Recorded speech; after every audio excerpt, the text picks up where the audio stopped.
Ladies and gentlemen, what did I do to end up on a news article? What is going on with Brandon Aiyuk? What are Minnesota fans' problems? What are the top 5 barbecue foods of the summer? Well, find out all that plus a little bit more on today's episode of Wyatt Talks About Sports. Super quick, I do want to mention to you guys right now, content will be light this week. I'm going to Florida from tomorrow until Thursday, so there will be no videos until Friday unless I get one pre-recorded. But then next week we'll be back to normal. Couple of plugs as always. Don't forget to use code WyattzWorld on G Fuel or Prize Picks, where you can save yourself a discount on any G Fuel products or match up to $100 of your first deposit. But that's all we got. Let's get into talking about stuff.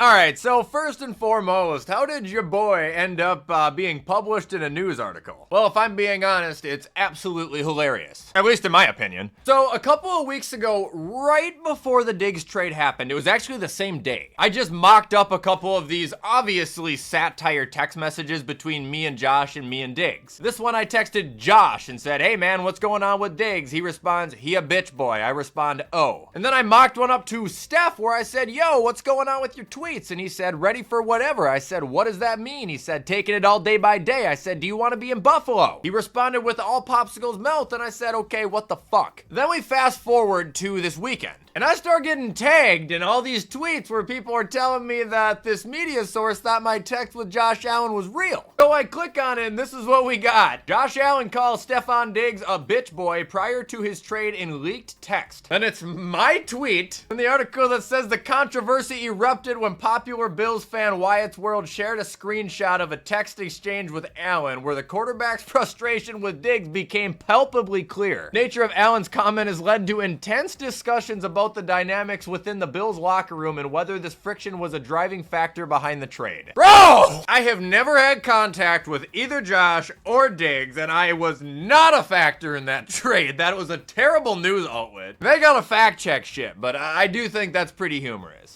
Next up, we are going to be talking about what is going on with Brandon Aiyuk, and I've got to be honest, what I'm hearing is pretty crazy. Apparently, he has requested a trade out of San Francisco due to a conflict he has been having with wide receiver Deebo Samuel. Now, if you didn't know, those two receivers have essentially been inseparable since becoming teammates. They're like the best of friends. They spend a ton of time together. They game a lot together. And that's actually what led to this. They were playing a game of Fortnite where Deebo killed Aiyuk and actually hit the L dance on him, which sent Brandon into a fury, claiming that teammates just do not do that to each other, and he absolutely will not remain on the same team with someone who does. In all sincerity, no, that obviously didn't happen, and from what I've heard is that the internet blew up about Brandon Aiyuk requesting a trade, all for his agents to come out and say that was just total bullshit. I mean, here's the news article literally from NFL.com. It says Aiyuk wants a new contract but hasn't yet resorted to requesting a trade to force the 49ers' hand. Aiyuk's agent Ryan Williams denied on social media a report that the star receiver requested a trade. Then the article just goes into talking about why he deserves a contract and whatnot, but this is why it's so important to just wait for actual,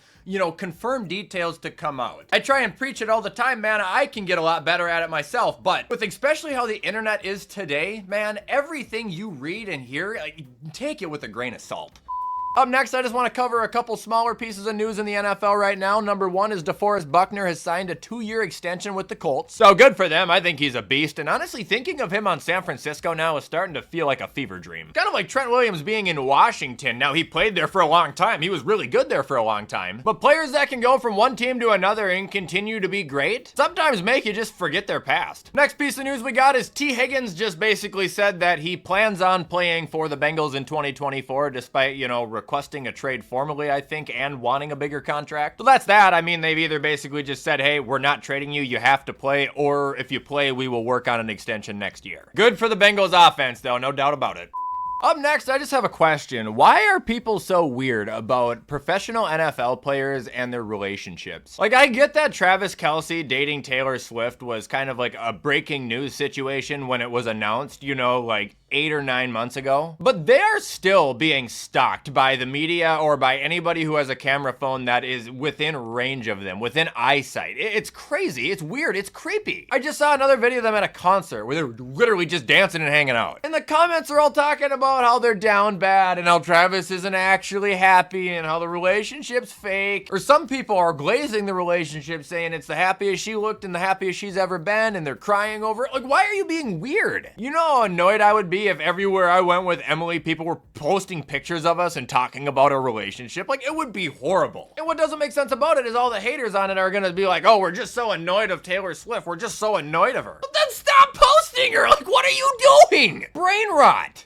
Moving on, I gotta air some beef I've got with Minnesota fans, specifically Minnesota Timberwolves fans. So you idiots mean to tell me right now, you dumbasses. I'm not talking to everybody, I'm talking to a large percent of what I saw on Twitter though. You're telling me after this season, where the Timberwolves just played lights out, they had one of the best seasons in franchise history. Hell, it could have been, it still could be. We've got talent around the board. We have clinched a playoff spot, and now the fans wanna shit and piss their pants and just say that we're gonna lose to the Suns before the series even begins. You have got to be fucking kidding me. Dude, Twitter, my friends in the group chat, damn near anybody I came across in Minnesota on social media was looking negatively at the Timberwolves. They're looking at it like, yep, it's the beginning of the end. This is exactly why Minnesota sports struggle to have good teams, because even when we're good, it's just not fucking good enough. Believe in the Wolves.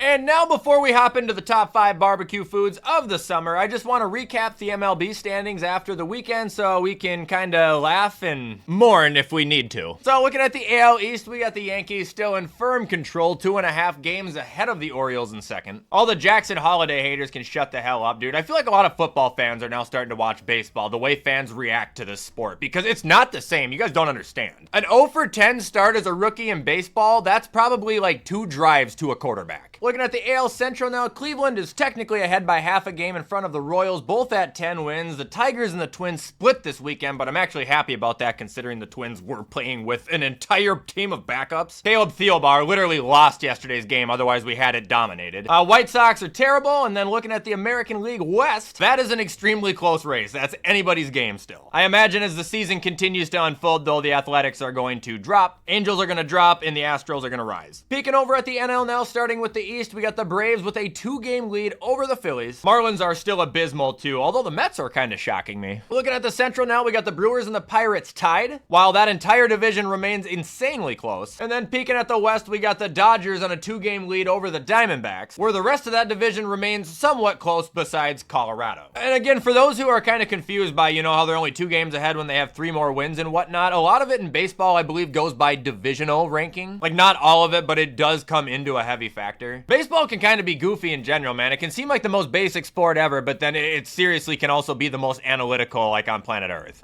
All right, now we are ending with the top 5 barbecue foods of the summer, baby. So coming in at number 5, give me the grilled smoked mac and cheese. Now, you don't have to do this on a grill, but if you do it on a grill, especially a smoker, it just enhances the flavor, the crispiness. Now, this is not the Kraft mac and cheese diddly bullshit you get out of a box for $1. This is the mac and cheese where you boil the noodles. You make a roux with some cream, flour, and butter. You add a bunch of cheese. Then you layer it with cheese sauce, noodles, and sprinkled cheese, and then you throw it on the grill for like an hour. That is real gourmet mac and cheese. We don't say gourmet around here, we say gourmet. Mainly because I spelt it that way once when texting Emily and she made fun of me so bad that I just embrace it now. Coming in at number 4, give me the smoked chicken wings. Oh yeah, it can be drummies, it can be flats, it can be literal full wings. If done in a smoker or on a grill, they will always consistently bang. Now, if you're like us, you'll even paint them with barbecue or buffalo sauce towards the end there when they're crispy. But you don't even have to do that. If properly seasoned, just a plain smoked wing, 10 out of 10. Number 3, give me a brisket. Oh yeah, give me a brisket, man. These things, if cooked correctly, some of the best meat you will ever consume in your life. Now, if you make a brisket in like 3, 4, 5, 6 hours, probably gonna suck, just letting you know. These things take like 12 to 14 hours to properly cook. But holy hell, just imagine the most tender, delicious bite of steak you've ever had, but on repeat in the size of an actual cow. Like, it's so much. Tender, juicy, delicious beef. You can put it on a sandwich, you can eat it plain, you can put it in tacos, you can freeze it and unfreeze it, and it's just as good months later, no bullshit there. Brisket, if cooked and cared for properly, is a home run. Number 2, I'm taking corn on the cob, grilled. Anybody else like me, you just love corn? Like you obsess over corn? I could eat corn every single day and never get sick of it. Buttered corn with salt and pepper, that is all you need. Now, yeah, if you want to make the corn on the cob into Mexican street corn, aka elote, you're on next level genius, but I'm just saying. Grilled corn on the cob where the kernels are just a little bit charred is one of the most consistent delicacies of my life. Also, when I go to fairs, carnivals, food fests, anything, I always get corn. Not just like a barbecue thing, it's if I see it, I will go and get it. I will go out of my way to get it. I love corn. And ending with number 1, give me the old cheeseburger. I know this is a basic one, but dude, a cheeseburger, like that's the one food that I've probably eaten the most of in my life. The one food, no matter where I go, no matter what day it is, no matter what time of year it is, no matter what the temperature is outside. If I am presented with a cheeseburger, my reaction is a smile. You can't go wrong with a cheeseburger, man. So basic, yet just the absolute king of food. And that is going to be all for today's video, ladies and gentlemen. If you guys like this video, you already know what to do to show support. And again, I just want to say if I'm light on the uploads this week, it's because I'm gone. I will be back and I'm going to try and get a pre-record done. However, with everything I said, take care. I'm going to get this edited so you guys can watch it on time. And as always, I will see you in the next video.